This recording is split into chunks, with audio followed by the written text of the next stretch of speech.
Hello friends, welcome back to my YouTube channel. आज हम लोग बात करते हैं विद्युत धारा के बारे में। तो समझेंगे कि धारा क्या है। तो किसी परिपथ से मान के चलिए ये क्या है, विद्युत परिपथ है। विद्युत परिपथ, इलेक्ट्रिक सर्किट। तो किसी विद्युत परिपथ से प्रति एकांक समय में प्रवाहित आवेश को विद्युत धारा कहते हैं, या आवेश के प्रवाह की दर को विद्युत धारा कहेंगे। किसी परिपथ से आवेश के प्रवाह की दर को विद्युत धारा कहते हैं। तो ये परिपथ है, इसको हमने डीसी करंट से इस प्रकार जोड़ा है। यहाँ पे हमने एक स्विच लगा दिया, इसको ऑन कर दिया, ठीक है। तो यहाँ से करंट आई इस जो सर्किट है इसमें जा रहा है, ठीक है। तो इसमें आवेश का जो प्रवाह होगा, ठीक है, प्रति सेकंड भी हम बोल सकते हैं। आवेश के प्रवाह की दर को विद्युत धारा कहते हैं, या आवेश के प्रवाह की दर को विद्युत धारा कहते हैं। फॉर्मूला है I बराबर Q बाई टी। यूनिट हो जाएगा कूलम पर सेकंड, चार्ज का कूलम और समय का सेकंड। इसी को ओवरऑल को क्या कहते हैं, एम्पियर। कूलम पर सेकंड या एम्पियर। अब पूछेगा कि 1 एम्पियर विद्युत धारा क्या है। तो 1 एम्पियर विद्युत धारा क्या होगा, समझिए। यदि किसी परिपथ से 1 सेकंड में या प्रति सेकंड 1 कूलम आवेश प्रवाहित हो, यदि किसी परिपथ से प्रति सेकंड 1 कूलम आवेश प्रवाहित हो, तो उस परिपथ की विद्युत धारा कितनी होगी, 1 एम्पियर होगी, ठीक है। तो 1 एम्पियर होगी, ठीक है।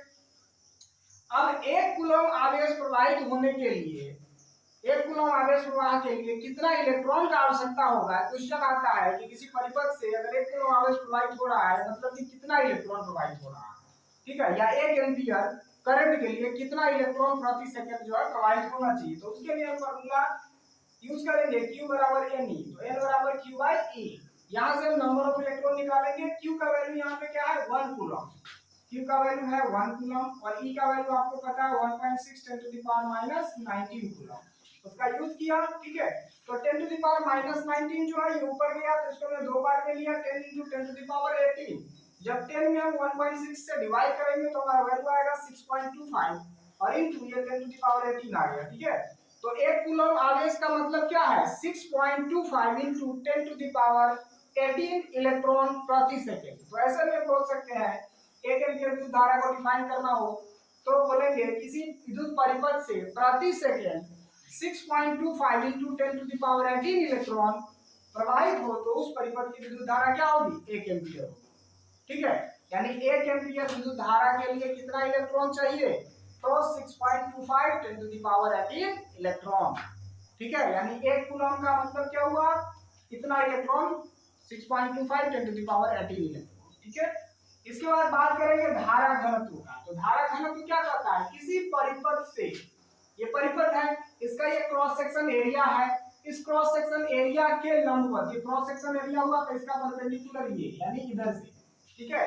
किसी परिपथ से उस क्रॉस सेक्शन एरिया मतलब उसके क्षेत्रफल के लंबवत, ठीक है, प्रवाहित होने वाले विद्युत धारा को धारा घनत्व कहते हैं, ठीक है। किसी परिपथ से, परिपथ के क्रॉस सेक्शन एरिया यानी उसका जो क्षेत्रफल है उससे उसके लंबवत गुजरने वाली विद्युत धारा को धारा घनत्व कहते हैं। धारा घनत्व एक सदिश राशि है, इसे J से सूचित किया जाता है। सदिश राशि इसलिए वेक्टर लगा दिया। फॉर्मूला क्या है, J बराबर I बटा A, धारा बटा ये क्रॉस सेक्शन एरिया, ठीक है। अब यहाँ से अगर हम करंट को निकालें तो I बराबर हो जाएगा J डॉट A, I बराबर J डॉट A। अब चूंकि इसका डॉट प्रोडक्ट है तो बोल सकते हैं कि विद्युत धारा क्या है, एक अदिश राशि है, ठीक है। विद्युत धारा एक अदिश राशि है, ठीक है। उसका एक एग्जांपल है, किरचॉफ के नियम को पढ़ेंगे तो उसमें दो नियम आता है, एक आता है संधि नियम और दूसरा आता है लूप नियम, बंद पास करना। तो पहला जो संधि नियम है, जंक्शन रूल, उसके बारे में समझेंगे। तो सबसे पहले समझेंगे कि जंक्शन क्या होता है।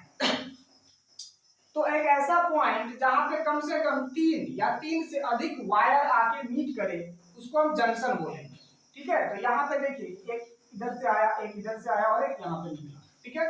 तो जंक्शन में होता क्या, जंक्शन को समझ लिए कि जहां पे कम से कम 3 या 3 से अधिक वायर मीट करे उसको जंक्शन बोलेंगे।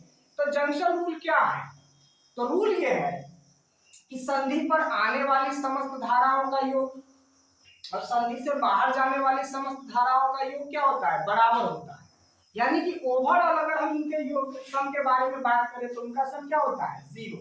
टोटल जो सम होता है वो 0 होता है। तो 0 कैसे होता है, तो कहा कि संधि की ओर आने वाली धारा को अगर हम पॉजिटिव मानते हैं तो संधि से बाहर जाने वाली धारा को क्या मानेंगे, निगेटिव मानेंगे। तो यहाँ पे अगर हम समझे कि 8 एम्पियर इधर आ रहा है, 6 एम्पियर भी इधर आ रहा है, तो 8 और 6 14 एम्पियर, तो यहाँ से निकलने वाला धारा अगर पूछे तो 14 एम्पियर होगा। अब इस बात को समझे कि इसका ओवरऑल सम 0 कैसे हुआ, तो जो आने वाला धारा है 8 + 6 उसको ले लिए, यहाँ से निकलने वाला को क्या लिए -14।